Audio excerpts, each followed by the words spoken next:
Welcome to Christian Nutrition, the show where we review every single episode of VeggieTales chronologically. And by we, I mean just me.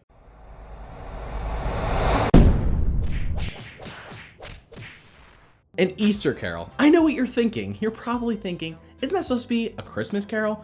But no. Obviously, the story of Scrooge is based off of Easter, not Christmas. A Christmas Carol was a hoax the entire time. Devious plan to throw all of us off. But as many of you guessed, An Easter Carol is our next review, and there's a couple of facts we need to cover before we dive into this thing. Basically, this was the last episode that Big Idea made all by themselves. After this, they were bought out, and it's mostly due to Jonah VeggieTales movie not being the big success they thought it would be. Jonah really was the straw that broke the camel's back, and in this case, the camel being Big Idea. And if you want to read all about it, I actually encourage you to check out Phil Vischer's website. He explains in detail why Big Idea went under. And with that somber note in mind, let's review An Easter Carol. No countertop scene and no opening VeggieTales theme. This only happened twice before, with The Star of Christmas, which was okay, and Esther. If we have a repeat of Esther, I will walk off this set. We open up with a song that isn't catchy, but isn't bad either. We sing this tune as rainbows bloom on eggs red, green, and blue. We then see Junior and his dad in front of a church. This strangely looks a lot like the one from The Star of Christmas, with Junior's dad still being the pastor, but Junior's now injured. A bit early to already be reusing locations, don't you think, VeggieTales? The Star of Christmas was only 2 episodes ago. We then find out via exposition galore that Mr. Nezzer doesn't come to church. However, he does own the Easter egg factory in town. By the way, have you not noticed everything that Mr. Nezzer owns in these episodes? We are over 15 episodes into this show, and we have seen Mr. Nezzer own now an Easter egg factory, a chocolate factory, a toy factory, and that little stand he had in Jonah movie. This dude is loaded. He's filthy rich. Mr. Nezzer's grandma started the Easter egg factory, and despite her passing away, Mr. Nezzer still runs it faithfully. Look, Millward, we've been working for your uncle for more than a year now to pay him back for burning down his theater, right? Wait, what? Is this a true sequel to The Star of Christmas? After doing some research, I found out that, yeah, this episode actually is a true sequel to The Star of Christmas, and it takes place 1 year and 4 months later. I like the continuity, but it kind of ruins the opportunity for some good old-fashioned, down and dirty, hootin' and hollering Veggieception. We then find out Mr. Nezzer actually doesn't care for Easter service, as it gets in the way of people purchasing his plastic eggs on Easter Day. Look, I get it. You're a businessman. You got a business to run, and it's a very seasonal business on top of that. It only works a month, maybe 2 months a year at most. But look, Mr. Nezzer, no one's buying plastic Easter eggs on Easter. Also, I just now realized that this episode kills off the idea of the Easter Bunny for kids. Sorry, parents, you're gonna have to explain to your kids why you've been lying to them all this time. Everything is going so well, so couldn't we close up shop just for Easter? Bob, you really should know better than that. I just don't talk to me. What? Close up shop? Do you know what that would mean? Thank you for correcting them, Mr. Nezzer. How dare they want a national holiday off? Mr. Nezzer explains how his grandma started the factory. In fact, she basically started the Easter holiday as we know it today. Now, we're talking about the Easter Bunny / Easter egg side of it, not the real meaning of Jesus rising from the grave. We get an ultra boring musical number by Mr. Nezzer. It is actually touching that by carrying on her legacy with the factory, he feels as if he is still connected to her. On the other hand, Mr. Nezzer clearly has no idea what Easter really is about. In fact, he is going to destroy the church because why not? Look, I know my grandma liked that old church, but I have no idea why. I need to make Easter bigger to keep her alive, and that church is just in the way. Oh, I just now figured out what's going to happen. Mr. Nezzer's going to discover the true meaning of Easter by the end of the episode. Anyways, let's get past all this boring setup and get to the meat of the story, shall we?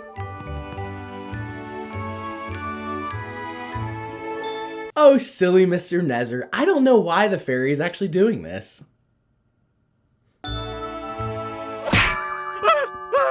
That is more like it. Ding, ding, ding. Give the man a prize. Perhaps you aren't as dense as they say.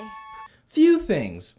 Number 1, if you watched my last review, you know that Rebecca St. James is voicing the fairy here in this episode. Number 2, she's being kind of a jerk for someone who's already past their prime in 2003. 3, who is they and why are they all saying Mr. Nezzer is dense? So, Rebecca St. James takes Mr. Nezzer on a trip. If you have ever seen A Christmas Carol, then you know exactly where this predictable plot is going to lead us.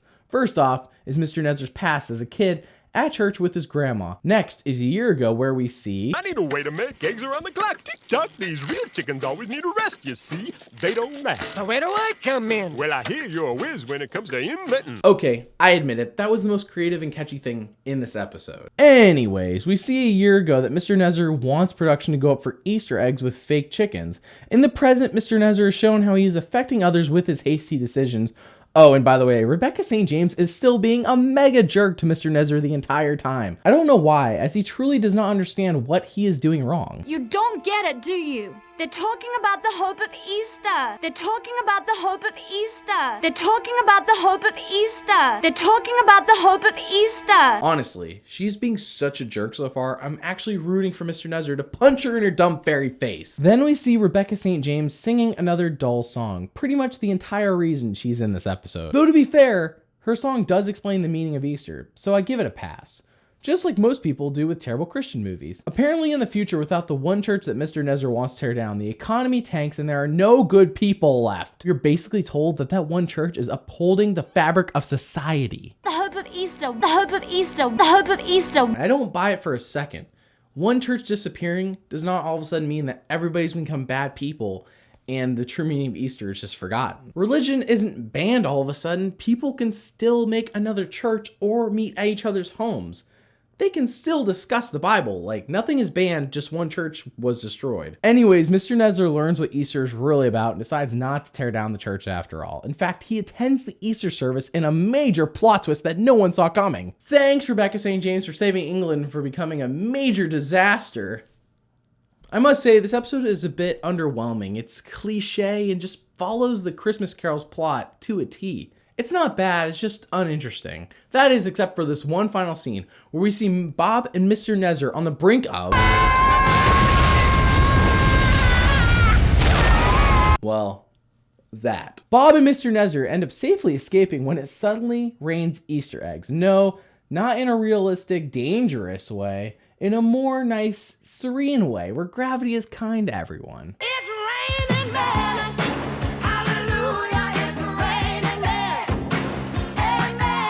Mr. Nezzer ends up going in church with everyone and sees his grandma's grave. The end. The episode was 50 minutes long, and let me say what a bland 50 minutes it was. Now, there's a reason I skipped through most of it for this review.